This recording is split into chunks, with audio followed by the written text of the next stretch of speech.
Okay. Good morning, everyone. Last class, what we have discussed in the last class, we have discussed about the force due to tension or tensional force. Okay.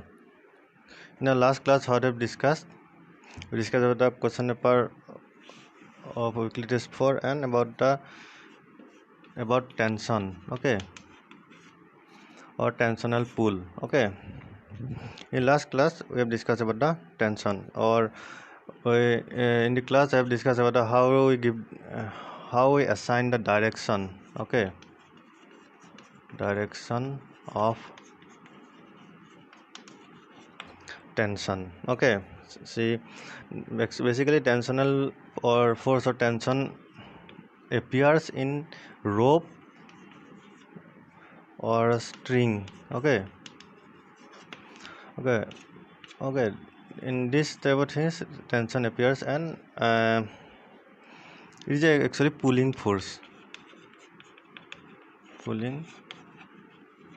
So its direction is similar to that to which direction the string or rope pulls some object. So we know how we give the direction of tension. Okay, or apart from this, we discuss about some problems. Okay, some problems related to tension. Okay, like we attach to bodies. Okay, mass m2 and this is m1. Okay, so direction of tension will be in this direction. Okay, to which direction this string or this rope pulls the object will be the direction of tension. Okay, this string pulling this object against gravity. Okay, there is a gravitational pull in downward direction, but this rope is pulling this mass m2 in upward direction. Okay, so it will be the direction of tension. Okay, so from here we calculate the acceleration. Okay, acceleration to which the mass object is falling or mass m1 is going upward. Okay, both will be same. Okay, so from here we calculate the acceleration of the mass m2 to which it is falling. Okay, so and after calculating acceleration, what we calculate after calculating acceleration, we can calculate the tension by putting the value in the relation. Okay, see, we got two relations from there.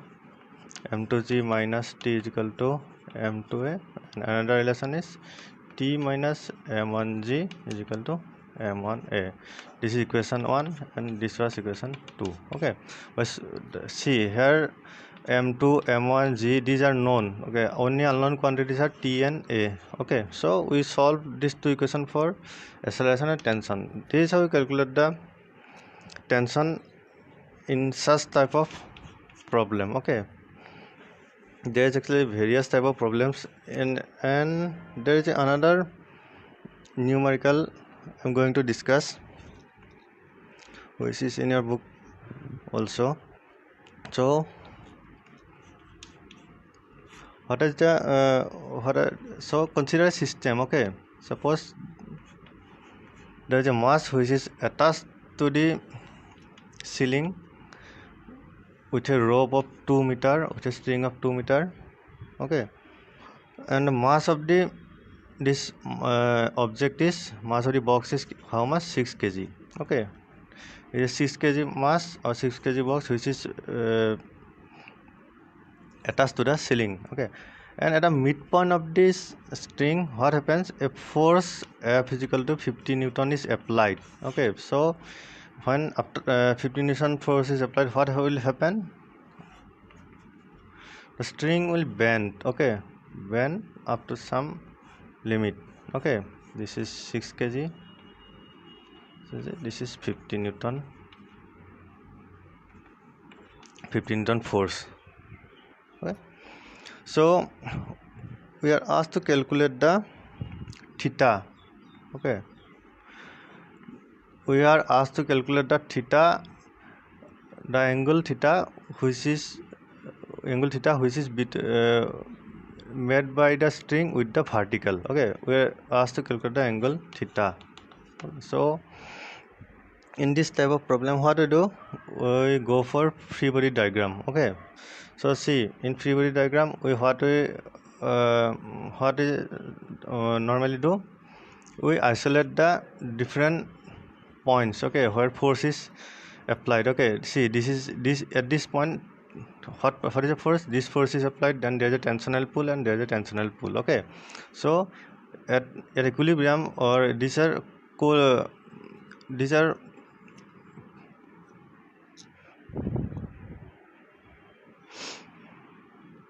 so at this point, okay, this point, these three forces are applied. So we isolate this point and see, this is the mass mg, okay, is pulling downward, and there is a tensional pull also in the upward direction. Okay, so we have to isolate these two, or we will draw these two separately. Okay, this is called free body diagram. Okay, in free body diagram, what we do, we isolate that there is two systems. In free body diagram, what we do, we isolate each of them. Okay, and solve them separately. Okay, so if we see the free body diagram of 6 kg, see, in 6 kg mass, what's happening? See, mg, m is how much? 6 kg, and g you can consider 10 meter per second square. Okay, so 60 Newton. Okay, so 60 Newton force is due to gravitation. 60 Newton force is applied on this body of mass 6 kg in the downward direction. Okay, and see, there is a string. Okay, string is pulled by the 50 Newton force. Okay, so string, but this force, 50 Newton force, is opposed by the string. Okay, so the string is pulling this point, okay, to this direction. Okay, so there is a tensional force, suppose it is T1. Okay, now in same case happens here. See, this portion of the string is pulled by 50 Newton force. Okay, so what happens, this string, okay, this string is opposing this force, okay, opposing this point to be pulled, so there is a pulling force of in the downward direction, or you can consider this as T2. Okay, similar thing happens here in this mass. Mass is pulled by the gravitation, okay, with a force of 60 Newton, and this string opposes this pull of gravitation with a tension, and it will be also T2, because in a equilibrium position, thus in a string or in a rope, all the tension is uniform.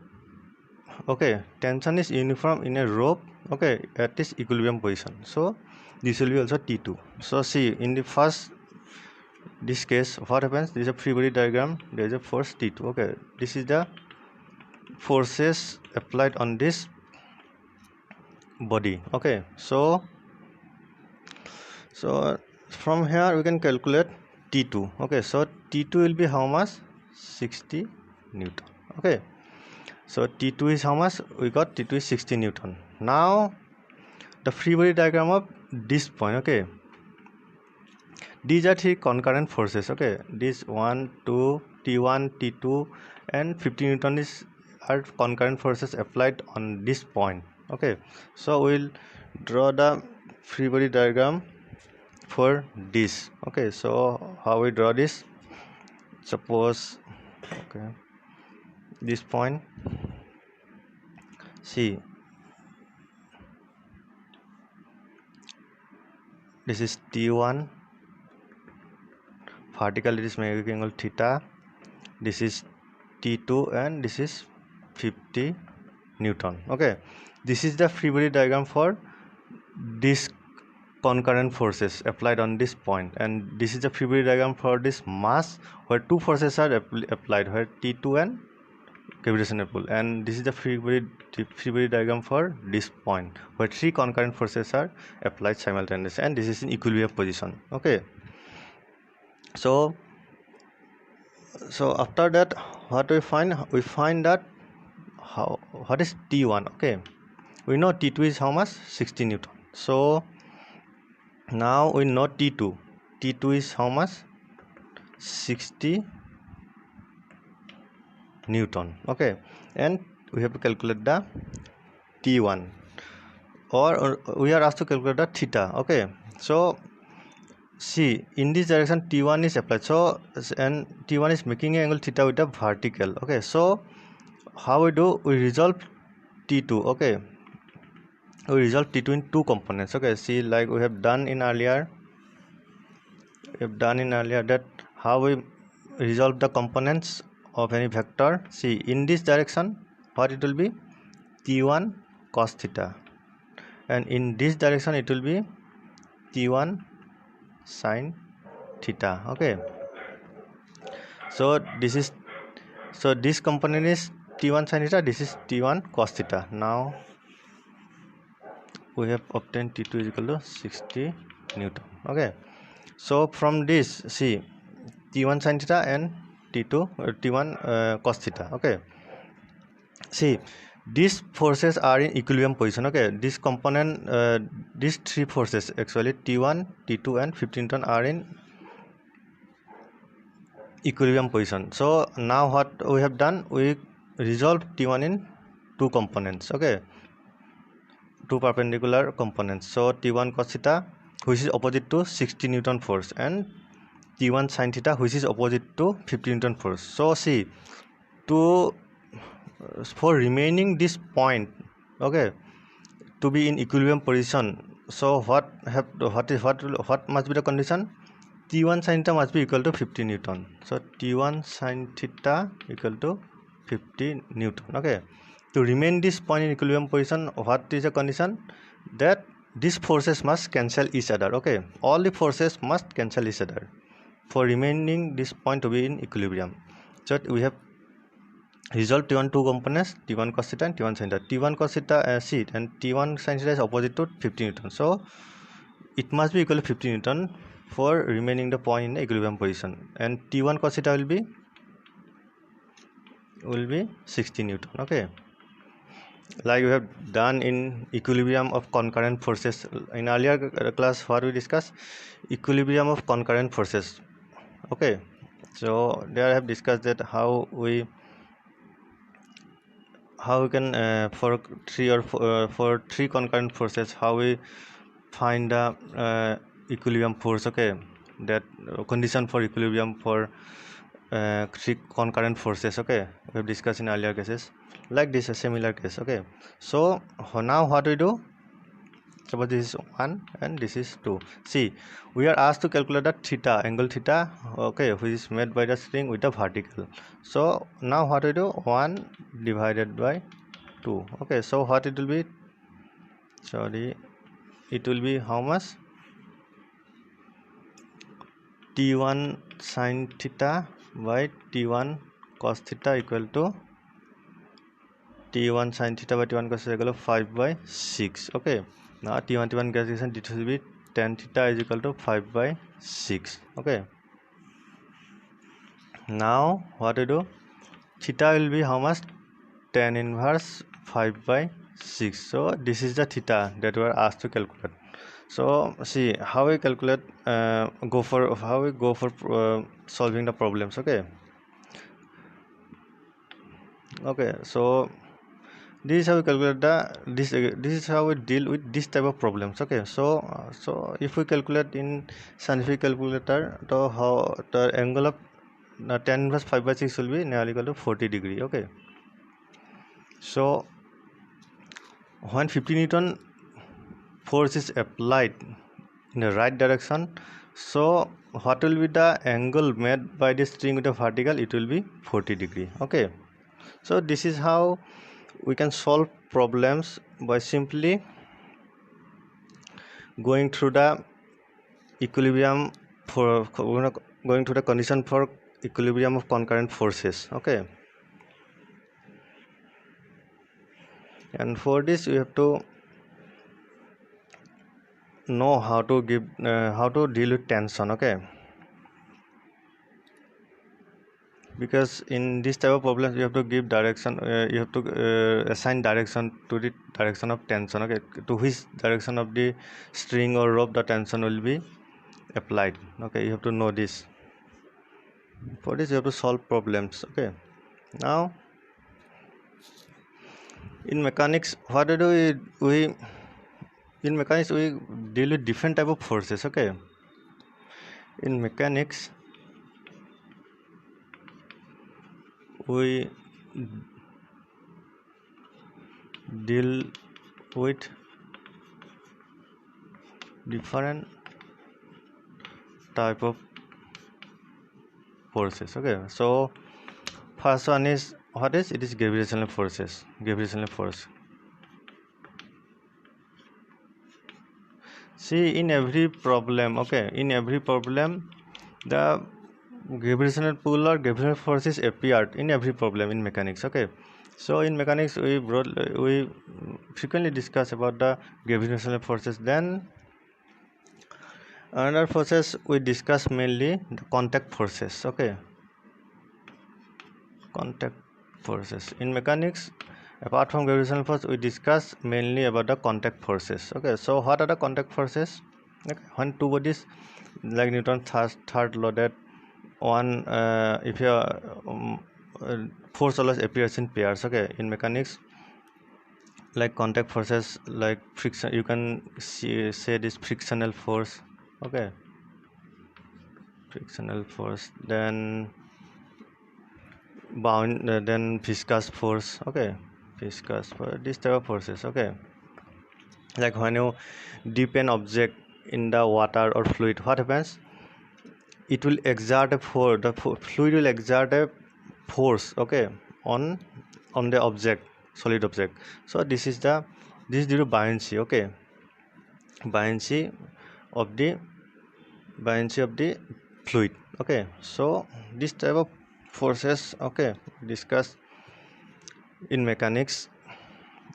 Mainly we discuss about contact forces. Then we discuss about the tension, like I have discussed in the earlier class and today also with this tension. Then about the, we also discuss about the spring. Okay, spring forces exerted by spring when we compress it. Okay, this type of forces we deal with in mechanics. Okay, now in the next topic I will discuss about the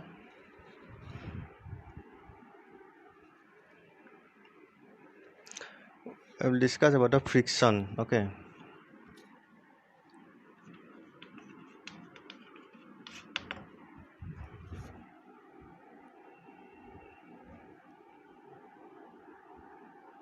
so first of all, what is friction? So now in the next topic we will discuss about the friction. Okay, so first of all, what is friction I will discuss. Suppose there is a body. Okay, suppose there is a body over some surface. This is surface, there is a body of mass or certain weight W. Okay, see the body, there is a gravitational pull W. Okay, will be is act upon the body in downward direction, and there will be a normal force. Okay, I consider this R.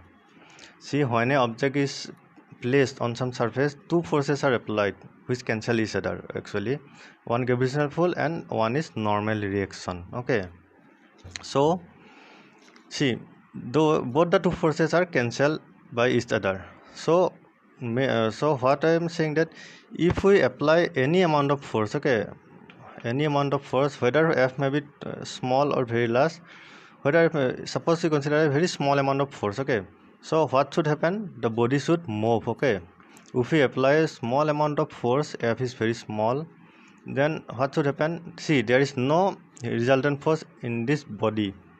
Okay, so though the F will be very small, so what should happen? The body should move. Okay, but in actual cases this does not happen. Okay, if we increase the amount, if we increase the force, okay, if we increase the force at certain point, the body tend to slide. Okay, if we increase the force, increase F at certain point, body will slide. Okay, slide or start moving. Okay, so see, to move a body or body over a surface, or to make a body slide over a surface, you have to apply greater than a certain amount of force. Okay, so why we have to apply up to that level of force? Okay, so there must be some opposing force. Okay, so if there is no force on acting on this body, so any amount of force applied on this body will make the body move, but this does not happen.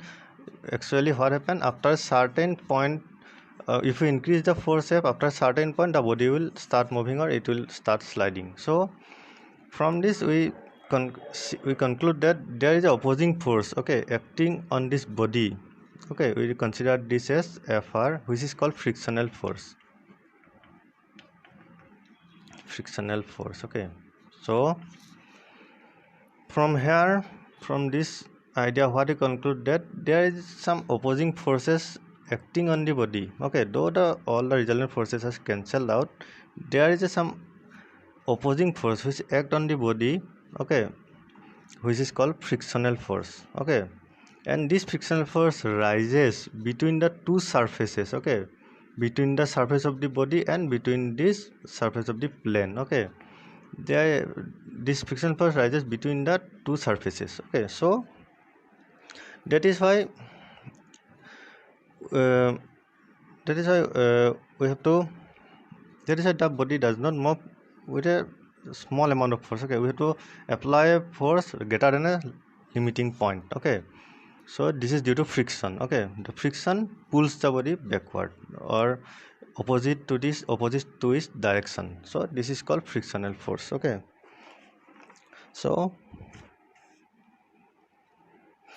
the origin of the frictional force, what is the origin of the frictional force? Okay, origin. Okay, the origin of the frictional force is basically the atomic or molecular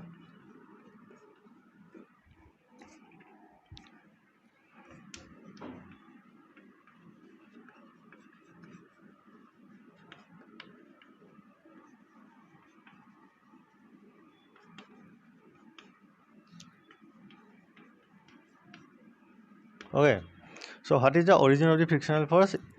The origin of the frictional force is the atomic and molecular forces of attraction between the two surfaces. Okay, see, if a body is placed over a surface, then there is some between the contact. Okay, if we see the close enough, between the contact of this body with the surface, there is some attraction, the molecule of both side. Okay, so from this surface and the molecule on the surface of the molecule which are present in the surface of the plane, and also on this body, the molecules or the atoms, okay, they interact with each other. Okay, from both the surfaces, the atom and molecular body surfaces interact with each other. Okay, so this is the origin of frictional force, due to which we get the frictional drag. Okay, so this is the origin of frictional force. Now friction is divided into two parts. Okay, static friction and kinetic friction.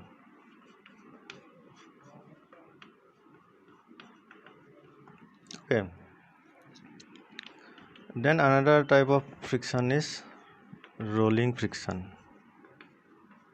There are three types of frictional forces: static friction, kinetic friction, and rolling friction. These are the three types of friction. Okay, first of all, we discuss about the static friction. Okay, so what is static friction?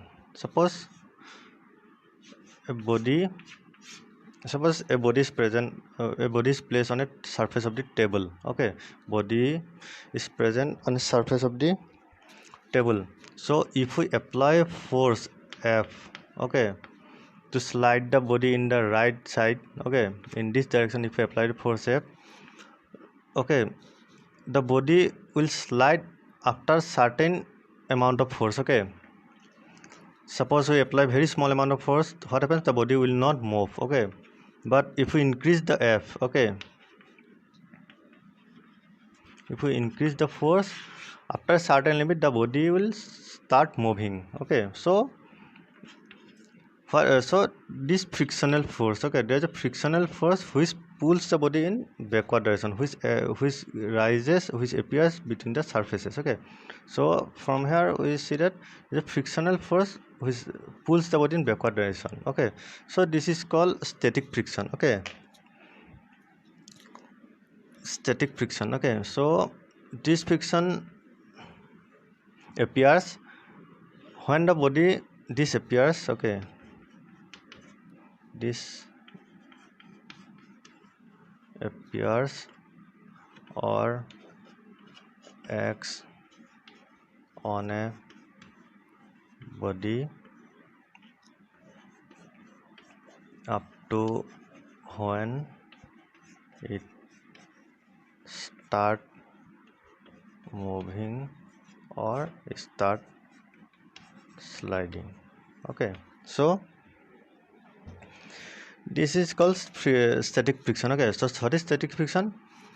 This static friction appears or acts on a body up to when it starts moving. Okay, so before moving, okay, before movement or before sliding, before the movement of the body, the static friction acts on the body. Okay, this forces due to static friction pulls the body in backward direction or opposite to the direction of force. So this is static friction. Okay, so there are some properties of static friction. Okay, so what are they?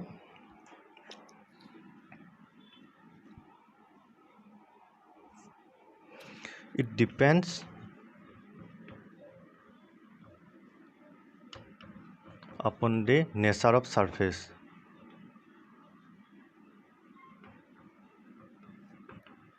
Okay, static friction depends upon the nature of surface of the two bodies. Okay,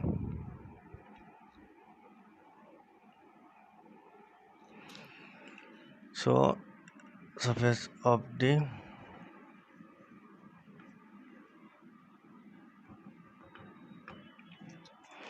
static friction depends upon the nature of the surface of the two bodies. Okay,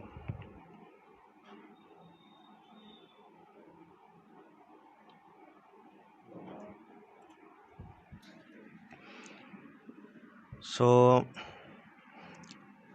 now in case of when you go for static friction, what we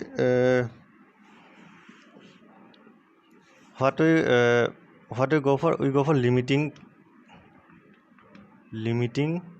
friction. Okay, limiting static friction.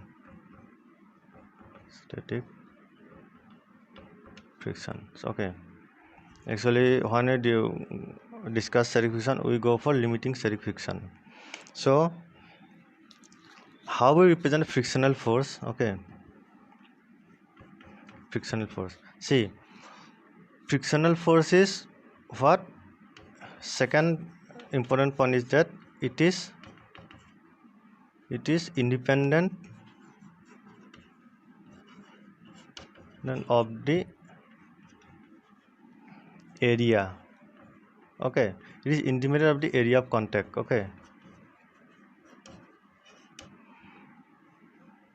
but depends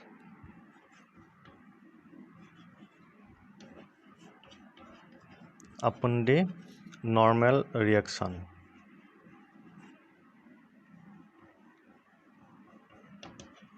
So second thing is that frictional force is independent of the area of contact. Okay, the area of contact between the surface and this table, between the surfaces of the box and the table, it is independent of the how much area it is contact with the table. It does not matter. Okay, it only depends upon the normal reaction. Okay, frictional force only depend upon the normal reaction. So what is normal reaction?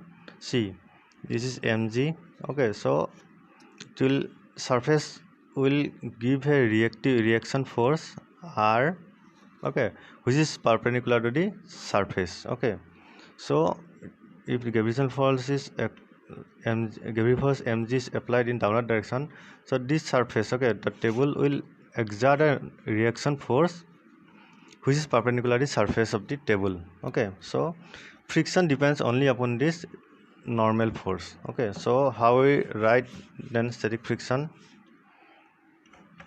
So Fr is proportional to R. Okay, so frictional force or static frictional force only depends upon the normal reaction. So we can write Fr is equal to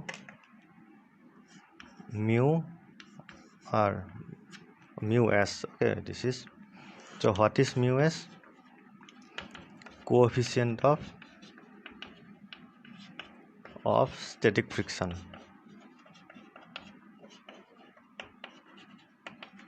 So when we discuss the static friction, what we get? Static friction depends only upon the normal reaction. So we can represent this Fr is proportional to R. So we assigned a proportionally constant mu S, which is called coefficient of static friction. Okay, so Fr is equal to mu S into R. Okay, this is actually the limiting case. Okay, I will discuss. So what is the range of frictional force? Okay, range of static frictional force. Okay, range of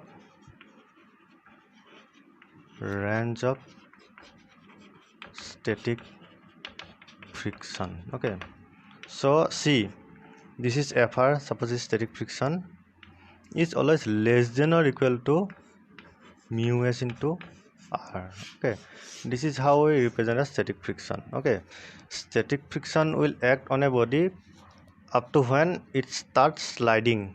Okay, so what I have discussed, static friction will act on an object or a body up to when it will start sliding. Okay, or it will start moving. Okay, after then it will become kinetic friction. Okay, it will become kinetic friction. So what is the range of static frictional force? This Fr is less than equal to mu S into R. And what is the limiting case? Limiting case means the force of limiting force means the force at which the body starts moving. So at what force the body will start moving? When this force is equal to the frictional force. Okay, when this force is equal to the limiting case. Okay, limiting force. Okay, Fr equal to mu S into R. So then only the body starts moving. Okay, so this is a range of static frictional force. Fr is less than equal to mu S into R. And what is the limiting case? Fr is equal to mu S into R. Okay, this is a limiting case. That, and what does it mean? That when we exert a force equal to static frictional force Fr equal to mu R into S, then only the body will start moving over the surface. So this is the thing. Actually, when we discuss about static friction, the main thing we have to know about the limiting, or we go for only the limiting case. Okay, or limiting force. So now I will discuss about some numericals actually. Okay.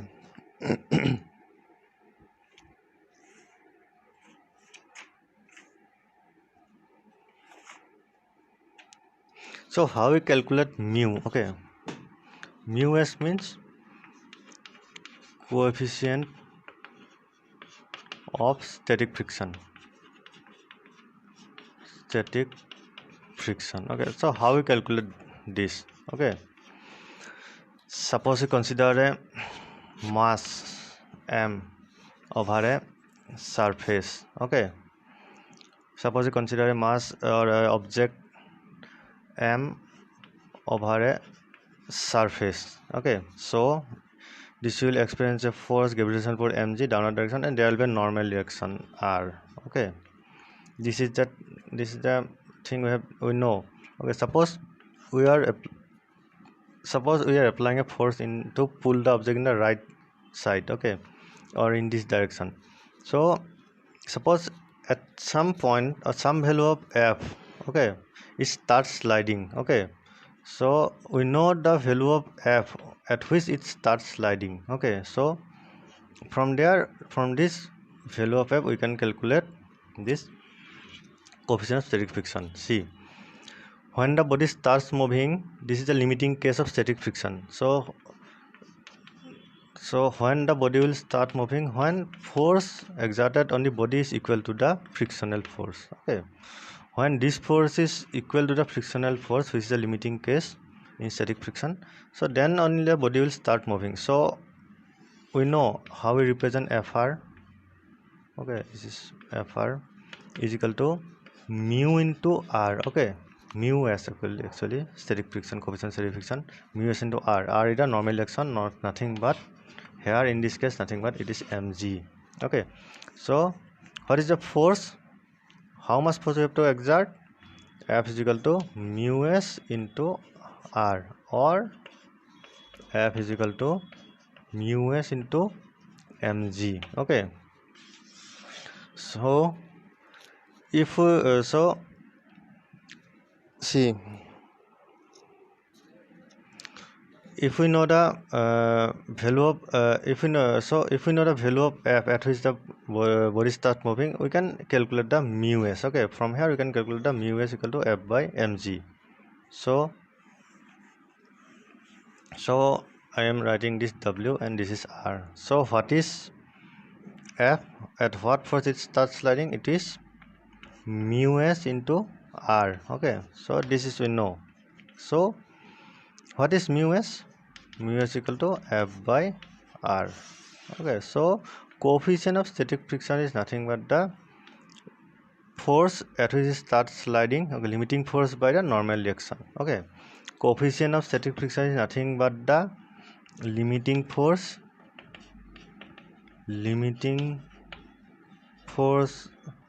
of static friction divided by normal direction.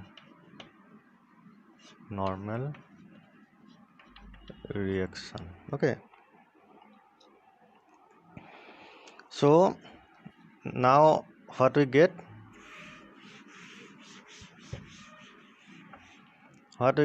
Coefficient of static friction is equal to limiting force by normal direction. Okay, limiting force of static friction by normal direction. This is the value of mu s. Okay, now we calculate another thing. There's another thing, like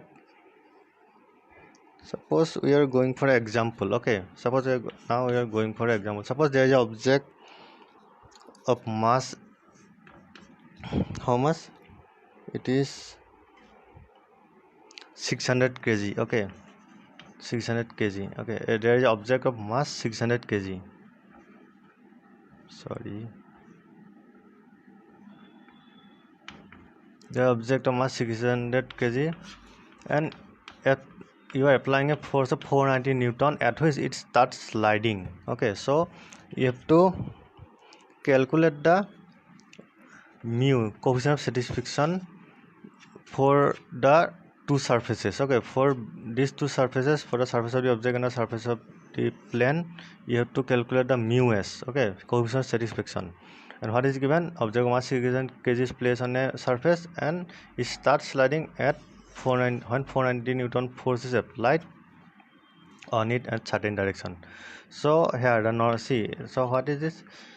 How we proceed for this problem? See, the gravitational force is how much? 600 into 10 Newton. Okay, 6000 Newton. So it will be equal to r. R will also equal to 6000 Newton. Okay, now coefficient of static friction mu s. how much it will be? So it will be F by R. Okay, so 490 by 6000. Okay, so if we solve this, we get something like this. Okay, so this is the coefficient of static friction, okay, for this object. Okay, so this is how we solve questions regarding friction. Now we go for angle of friction.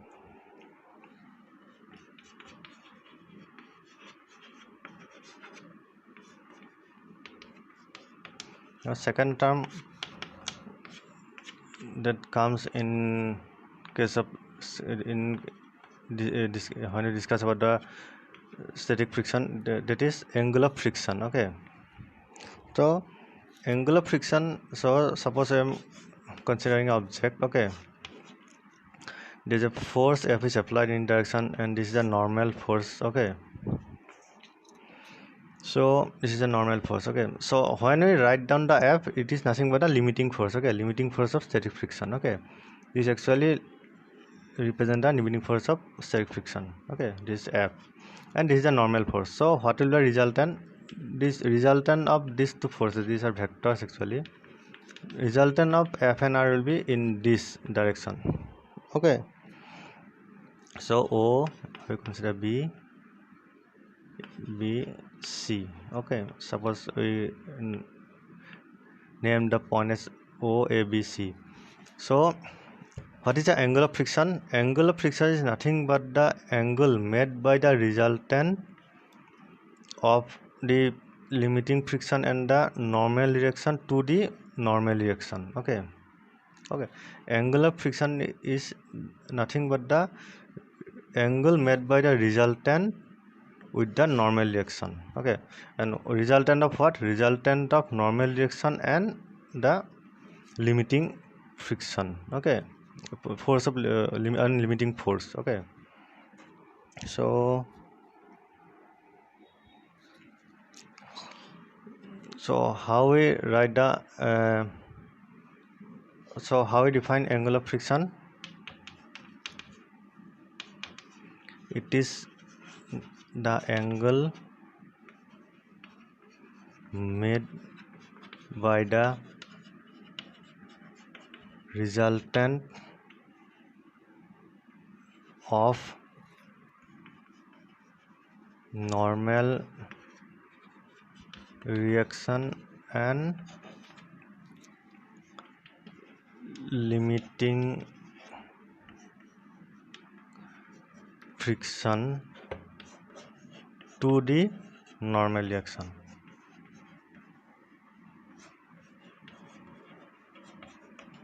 Okay, so how we define the angle of friction? It is the angle made by resultant with the normal reaction. Okay, and resultant of what? Resultant of the normal reaction and the angle of or the limiting friction. So how we calculate that theta? Okay, see, in parallelogram method, if you go for parallelogram method of addition subsection, we have discussed in earlier classes. So see, if we draw a parallelogram like this, O, A, B, C, so what will be the tan theta? Tan theta will be how much? Tan theta will be, see, BC by OR. BC by OR. BC is nothing but AO. AO by OR. So it will be, AO means F. Okay, and OR means normal reaction R. So and F by R means coefficient of static friction. So tan theta equal to mu s. So for an object, so for any object, the tangent of the angle of friction is equal to the coefficient of static friction. Okay, so here what we got, mu s is equal to tan theta. Okay, so what you can say, tangent of the angle of friction, of angle of friction is equal to the coefficient of static friction. Okay, so tangent of the angle of friction is equal to the always equal to the coefficient of static friction. Okay, if we know the angle of friction, we can calculate the coefficient of static friction by simply taking the tangent of the angle theta. Now we go for angle of repose. Okay, next thing we'll discuss angle of repose.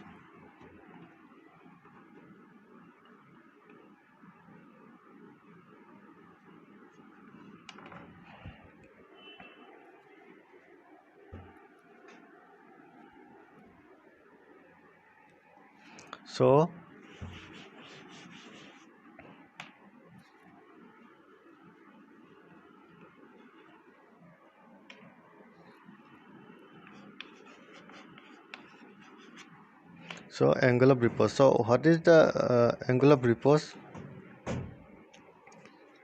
Suppose we have an inclined plane. Okay, inclination is theta with the horizontal, and there's an object is placed object of mass m. Okay, mass m is placed on this inclined plane. So when we increase the inclination, okay, so when it will be in when the theta is 0, that is the plane is horizontal, it will be, the mass will be still, it will not move. Okay, now if we increase the theta, okay, if we increase the inclination, so what happens at certain theta? Okay, what happens at certain theta? The mass will start sliding on that surface, and this is the angle of repose. Okay, and this angle theta, okay, at which the mass starts sliding on that surface, this is the angle of repose of the object of the mass and the surface of the plane. Okay, this angle is the angle of repose of the two surfaces. Okay, surface of the mass and surface of the inclined plane. So how you calculate the angle of repose? So mass is mg, mass of the object is m, so it will experience a force, gravitational force mg in downward direction. Okay, now what will be the normal direction? See, normal direction r is always perpendicular to the surface at which the object is present. Okay, normal direction r is always perpendicular to the surface at which this object or mass is present. So normal direction will be what, in which direction? In this direction. Okay, so perpendicular to this plane. Okay, so it will be the normal direction. Okay, normal direction r.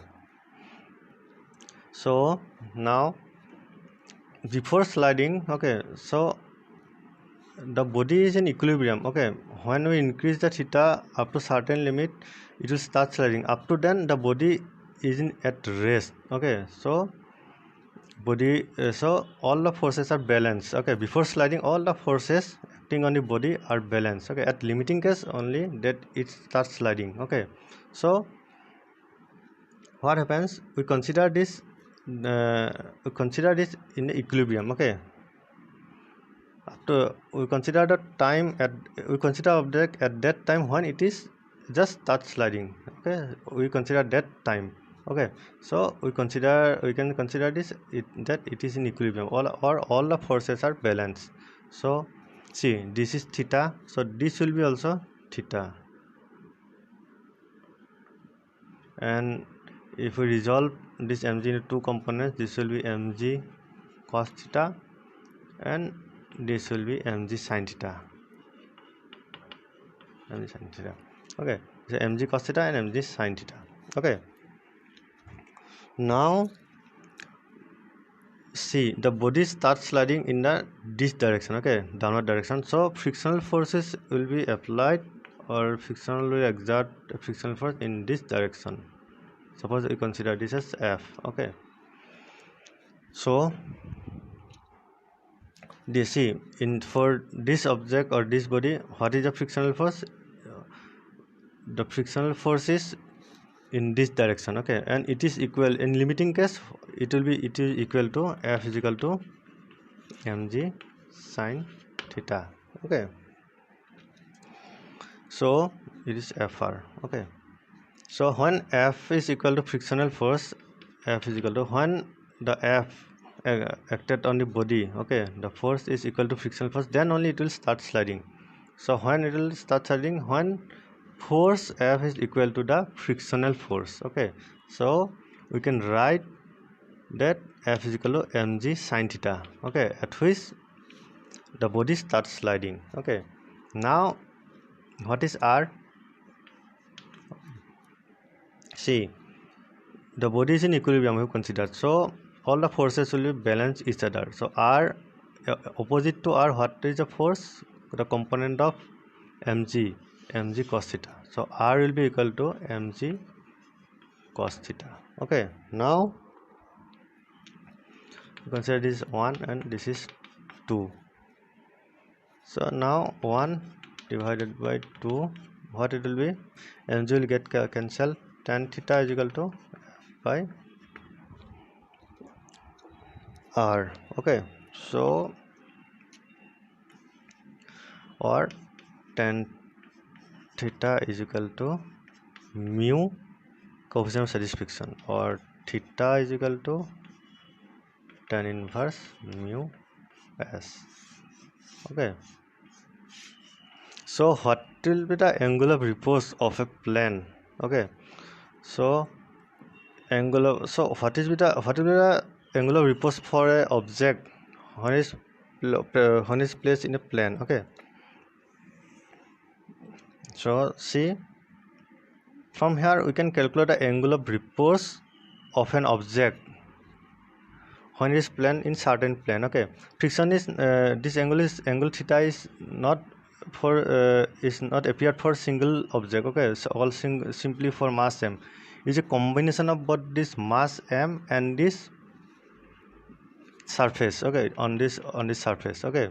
So when I mention the angle of repose or angle theta or angle of repose, we have to consider, or we have to tell about both the two surfaces, that is surface of the object and the surface of the inclined plane, okay. For this surface of the inclined plane and for the surface of this object, this is the angle of repose, okay. So what is the angle of repose? It is nothing but the what is the static friction for this case, for this mass present in this inclined plane? What is the angle of what is the static friction? It is nothing but the tangent of the angle of repose. So from here we can easily calculate the theta, okay.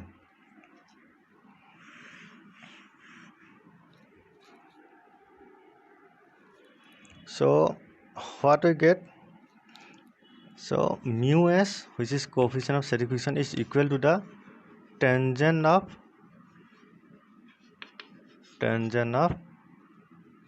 the angle of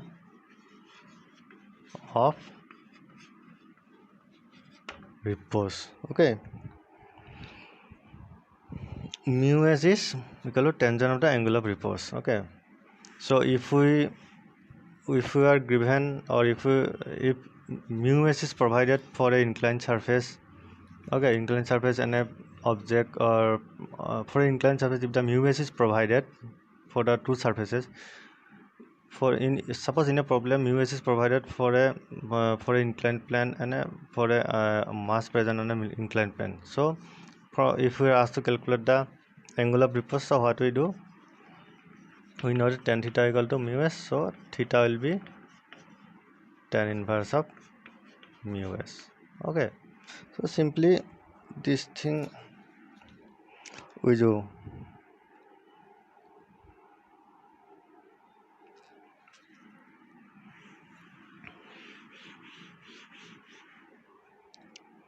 Now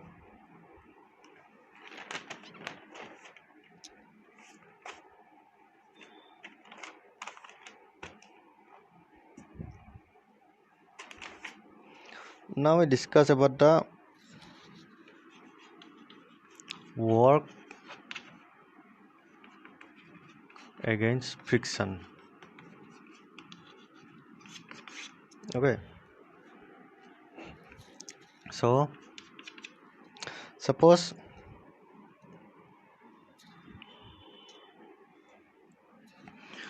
there is an object, okay, the object, and you displace this object at a distance x, okay, to this position, okay, this position A, position B, okay.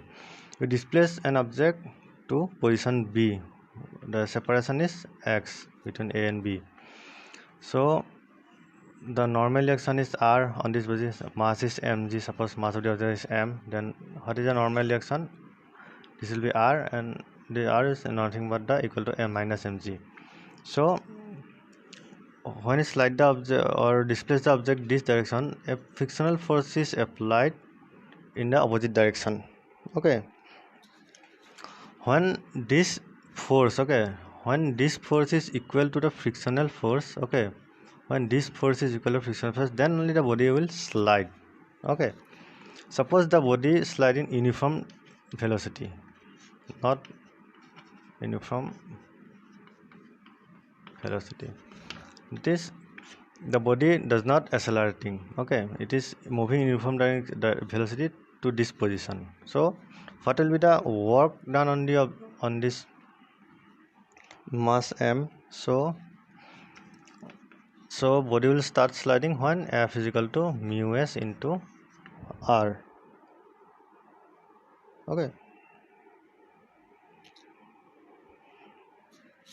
Sorry, for this I have to go for the kinetic friction, okay, kinetic friction mu k into R, okay. Before going to this type of problem, we have to discuss about the first kinetic friction, okay.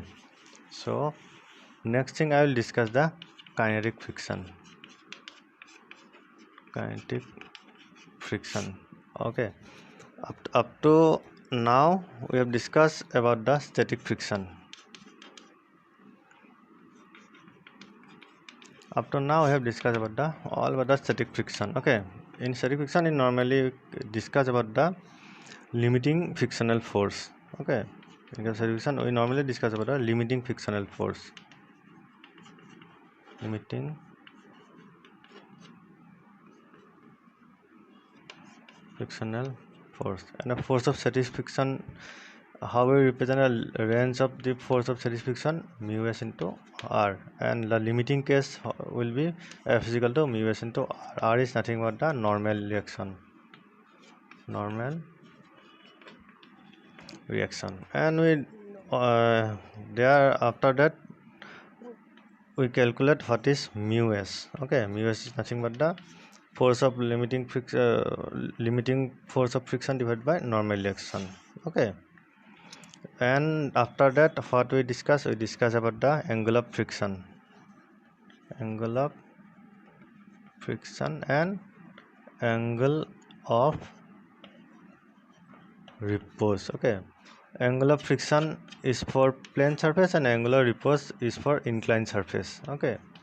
So what we get from this, so in both cases the angle of friction or angular repose, the tangent of the angle of friction or angular repose is how much? It is the mu s value. Mu is nothing but the coefficient of static friction between the mass and the plane, okay, between object or plane.